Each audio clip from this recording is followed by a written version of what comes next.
Friends, welcome back to my channel. তোমরা সবাই কেমন আছো? আশা করছি তোমরা সবাই খুব খুব ভালো আছো। তো আজকে কি স্পেশাল ডে তোমরা জানো? আজকে হচ্ছে ষষ্ঠী। তো দেখেই বুঝতে পারছো এটা আমি অন্য কোথাও চলে এসেছি। 5টায় উঠেছি, উঠে রেডি টেডি হয়ে বাবানকে রেডি করে একদম এসেই এখানে ব্লগটা স্টার্ট করলাম। তো দেখো বাড়ি চলে এসেছি। এখন বাজছে কটা তোমাদেরকে বাজছে 7:45। তো সকাল সকাল করে উঠে বেরিয়ে পড়েছিলাম বলে এত সকাল চলে এসেছি। তো এত সকাল কোনোদিনও আসি না, তো ফার্স্ট এত সকাল এসেছি। এখানে দেখো মা আমাদের জন্য জল নিয়ে এসেছে, আর বাবান যেই থেকে এসেছে তো মায়ের কোল থেকে নামতেই চাইছে না। মা মাঝে মাঝে যায় বলে মাকে বাবান এখন ভালোই চেনে। আর এই দেখো আমি ওকে জল খাওয়াচ্ছি, ও তো জল খেলো না। আর এখানে দেখাই আমার দাদা আর ঠাকুমা কি করছে। চলো, আমার দাদা তখন মোটরে জল তুলছিল, আর ঠাকুমা এই যে সিঁড়িতে বসে আছে। ঠাকুমা আমাদেরকে অনেক দিন পর দেখে খুব খুশি, আর আমাদের দুজনকে খুব আদর করছিল। সেটা আর ভিডিওতে ক্যাপচার করা হয়। সময় ভিডিও করার কেউ ছিল না, দাদাও তখন ঘুমাচ্ছিল। এখানে দাদা বাবানকে ব্লুটুথে গান চালিয়ে দিয়েছে, আর বাবান তো খুব নাচছে। দেখো চান করিয়ে রেডি করিয়ে দিয়েছি, আর ও চান করে রেডি হয়ে গেছে। আমিও রেডি হতে গিয়েছিলাম, রেডি হয়ে চলে এসেছি। এসে দেখি এখানে বাবার নাচছে, তাই একটু আমি ভিডিও করে নিলাম। এখানে তো নাচতে ভালোবাসে, যেখানে একটু মিউজিক বা গান হোক সেখানেই এরকমভাবে নাচে, আর আমাদেরও দেখতে খুব ভালো লাগে। দেখো বন্ধুরা, আমি ফাইনালি রেডি হয়ে গেছি স্নান টান করে। একটা শাড়ি পরেছি। তো এইভাবেই অনেকেই দেখেছি যে ষষ্ঠীতে সবাই শাড়ির উপরে সেজে গুজে আসে। আমার তো হয় না, অনেক দূরে বাড়ি, অথচ শাড়ি পরে একভাবে বসে আসতে পারি না বাবানকে নিয়ে। তো আগে আগে এরকম আসতাম, তাই ভাবলাম চান টান করে ওই জন্য রেডি হয়েছি, একটা শাড়ি পরেছি। তো দেখো তোমার দাদাভাইও পাঞ্জাবি। তোমাদের দাদাভাই রেডি হয়ে ফোন রেখে হাঁটছে। এবার হচ্ছে মা ডাকছে, এবার আমরা খেতে যাব। যাই একটু হেল্প করে দিই। চলো যাওয়া যাক। বাবান এখানে দেখো কি করছে। বাবান বাবান বালতি নিয়ে রান্নাঘরে চলে এলাম মাকে হেল্প করতে। মা একা একা কত করবে তাই। আর মায়ের সবই প্রায় জোগাড় হয়ে গিয়েছিল, আমি শুধু থালায় থালায় সব কিছু ভালোভাবে সাজিয়ে দিচ্ছিলাম। এবার আমরা চলে এসেছি খাবার টেবিলে। দেখো ও খেতে বসার আগে বাপিকে মাকে প্রণাম করে নিয়ে তারপর দেখো খেতে বসছে। নেওয়ার পর আমাকে বলছে যে দেখো বাবান কোথায় গেল। বাবান তখন একটা মিষ্টি হাতে নিয়ে খাচ্ছিল, দাদা ওকে মিষ্টি দিয়েছে। তো মিষ্টি খেতে ভীষণ ভালোবাসে। আর এখানে দেখো মা ওকে এগিয়ে দিচ্ছে সব কিছু খাবার। তো তোমাদের দেখাই মা ওকে কি দিয়ে খেতে দিল। এই দেখো একদিকে দই চিড়ে, দুধও দিয়েছে, দইও দিয়েছে, তো যেটা খুশি দিয়েও খেতে পারে। এদিকে মিষ্টি একটা প্লেটে আছে, ফল ওই প্লেটেও, পাশের প্লেটেও ফল আছে, ওদিকে মিষ্টি আছে। তো এইসব দিয়ে মা জামাইকে খেতে দিয়েছে।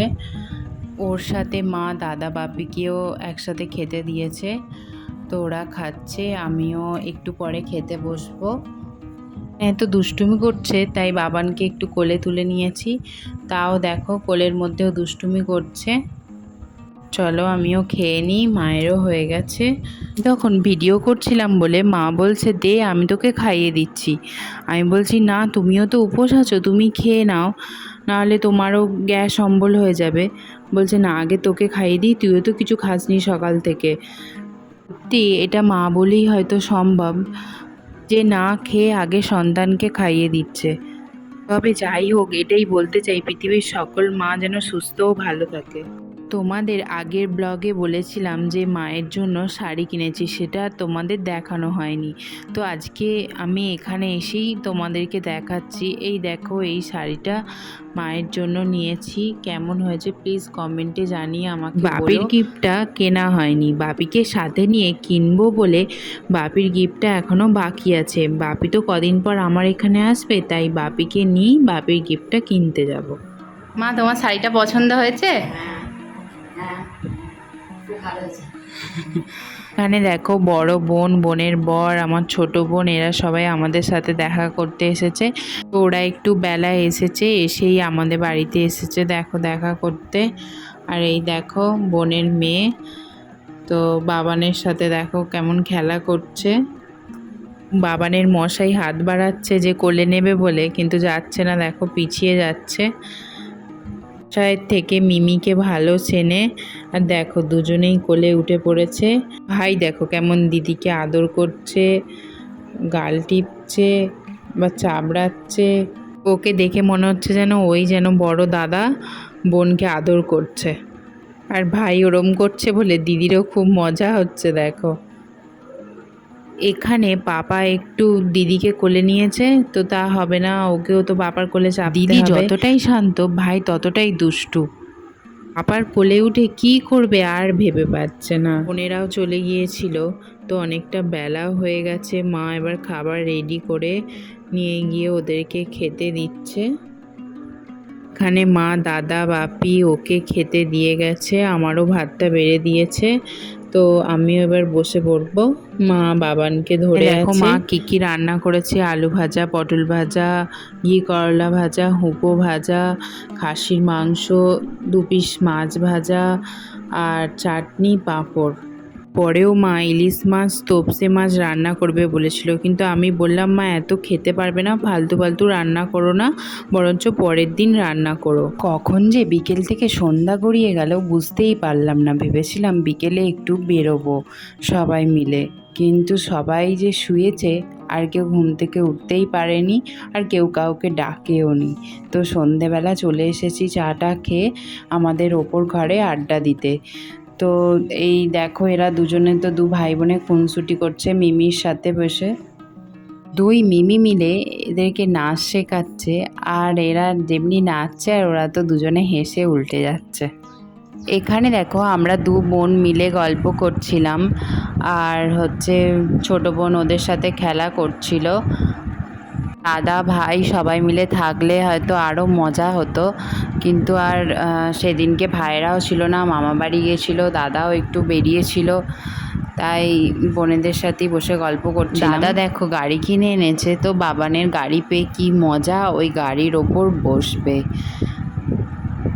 বড় গাড়ি বাড়িতে কেনা পড়ে রয়েছে, সেগুলোতে বসবে না বা তার প্রতি কোনো আগ্রহ নেই। ছোট গাড়ির প্রতি এত আগ্রহ, আবার তার ওপর বসবে, বসতে পারছে না। ওর পাপা ওকে ঠিক করে বসিয়ে দিচ্ছে, কিন্তু হবে না, ও নিজের মতো করে বসবে। এটা হচ্ছে তারপরের দিন সন্ধ্যাবেলা। আমরা দেখো সবাই মিলে চলে এসেছি ছাদে গল্প করতে, আর এত গরম, সাথে হাওয়া খেতে।